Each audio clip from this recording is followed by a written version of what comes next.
On this video, I would like to begin a series that we could entitle The Life of Christ from the Hebrew Scriptures or from the Old Testament, seen through New Testament lenses. And so the purpose of this study is to look at the life of Christ seen through the application of the New Testament.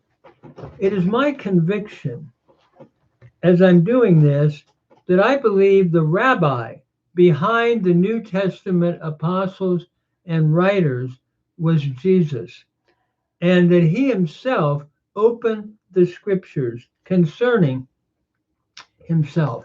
We see this, for example, in Luke 24, where Christ takes the Torah, the prophets, and the writings and finds himself.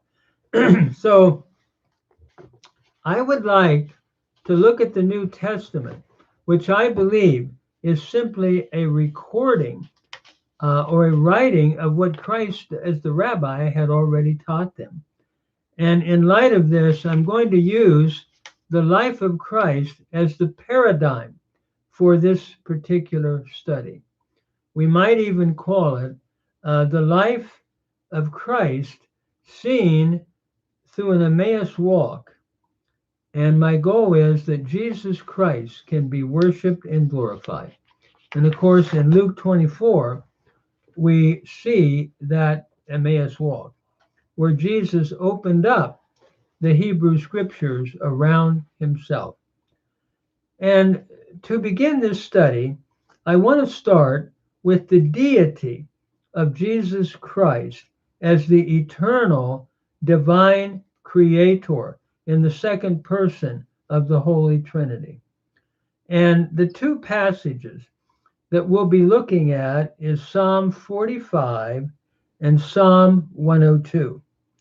And as we look at this, we start then with Psalm 45. Psalm 45 is a royal psalm. It deals with the marriage of a king. And as we look at this great psalm, it's describing this king in high language, honoring him for truth and justice, which he carries out. The text reads, and I'm actually, I've done my own translation of the Hebrew and the Greek. So I'm reading my own translation. Your throne, O God, is forever and ever. The scepter of equity is the scepter of your kingdom. You have loved righteousness and hated lawlessness. Wherefore God, your God, has anointed you with the oil of gladness above your contemporaries. This great psalm calls the king Elohim, or God. Elohim being the name for God, like in Genesis 1, Bereshit bara Elohim. In the beginning, God created the heaven and the earth, and so forth. I don't think this means, on the first level, that this king was divine. But the word Elohim is used to show one of high power. It's showing his elevated position and dominion. We might even say your throne, O God, is an eternal throne. It is forever and ever, verse 7. But one of the interesting things to note when we come to the New Testament is how the writer of Hebrews applies this to Jesus Christ, specifically in Hebrews chapter 1. So the writer of Hebrews is showing how that Jesus is greater than angels, that he is the eternal Son, a reference back to Psalm 2, where angels, they are simply God's ministers, his messengers. Like they simply are created to fulfill what he wants them to fulfill as his messengers, like fire, like wind in Psalm 104, verse 4. Whereas the Son, which the writer of Hebrews now is applying to Jesus, notice he quotes Psalm 45, verses 6 to 7. But as for you, O Son, your throne, as to the Son, your throne, O God, is forever and ever. The rod of equity is the rod of your kingdom. You have loved righteousness and hated lawlessness. On account of this, God, your God, has anointed you with the oil of gladness above your contemporaries. So he quotes from this psalm, Psalm 45 and Hebrews 1. In this great text, what we see here is the writer is applying this over the board to Jesus Christ.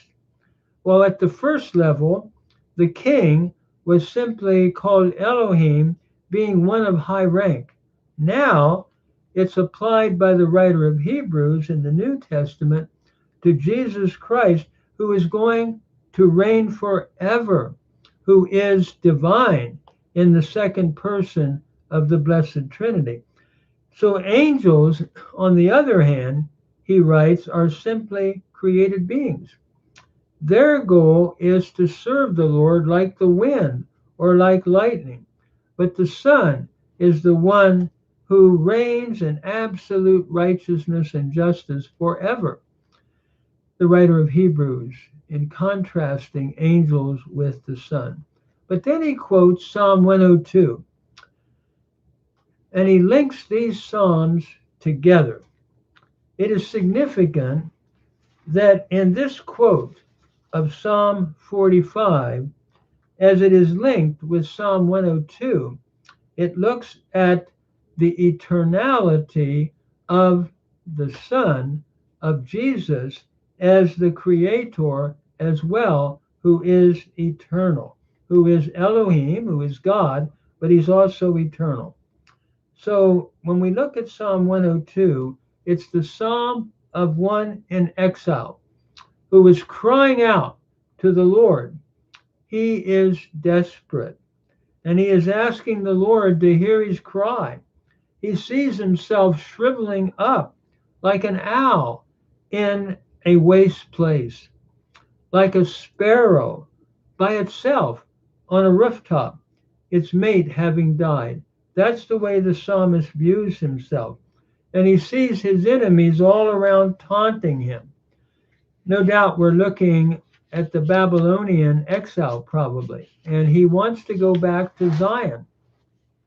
He wants to be able to see the restoration of Zion. However, he feels that he is, at his age, too old, that he may not be able to make it. And he realizes that his days are short.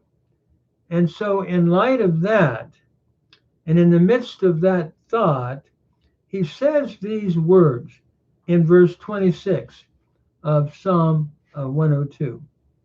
Of old, Lord, you made the foundations of the earth. The heavens are the work of your hands. They shall perish, but you will endure. Yes, all of them shall wax old like a garment, and like a vesture, like a piece of clothing. You change them, and they pass away, but you are, and your years have no end.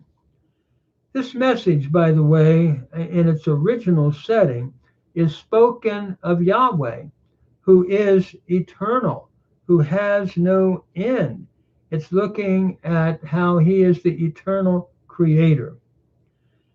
In the midst of this thought, the writer of Hebrews, though, quotes it and applies it over the board, so to speak, to Jesus Christ. So he links it with Psalm 45, and notice, quoting the very words in Hebrews 1, it reads, You are, O Lord. You are. You have made the foundation of the earth.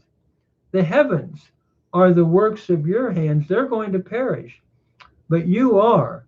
And all of them as a garment will wax old. And as a piece of clothing, you will roll them up like a garment. And like a vesture, you will change them. But your years have no ending. They're eternal. So with that in mind, the writer of Hebrews in the New Testament application takes Psalm 45, links it with Psalm 102. What the writer is now saying about our Lord Jesus Christ in this New Testament text is that Jesus is fully God and eternal, like Yahweh in Psalm 102. And so he is the eternal King, the second person of the blessed Trinity, while angels are those who are simply called to serve the Lord. So let us not look to angels to worship, the writer of Hebrews is saying, but let us go on with Jesus Christ, who is God and who is the eternal creator. I'm reminded of the great hymn that goes like this: immortal, invisible, God only wise, in light, inaccessible, hid from our eyes, most blessed, most glorious, the Ancient of Days, almighty, victorious, thy great name we praise. Unresting, unhasting, and silent as night, not wanting, not wasting, thou rulest in might. Thy justice, like mountains, high soaring above, thy clouds, which are fountains of goodness and love. To all life thou givest, to both great and small. In all life thou livest the true life of all. We blossom, we flourish as leaves on a tree, but then wither and perish, but not changes thee. Great Father of glory, pure Father of light, thine angels adore thee, all veiling their sight. All praise we would render, oh help us to see, 'tis only the splendor of light hideth thee. What a beautiful hymn that expresses the greatness of God. And this hymn can be applied equally to Jesus Christ, who is God the Creator, as the writer of Hebrews writes in Hebrews chapter 1. By the way, this hymn was quoted from the Great Hymns of Faith, page 34. Walter Chambers Smith was the author of that great hymn.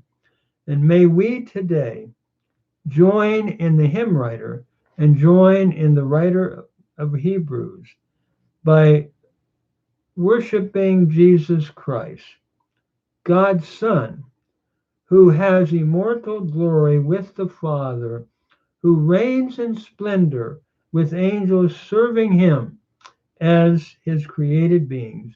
May we spend our days adoring Jesus, this great King, and make him the sovereign of our lives today.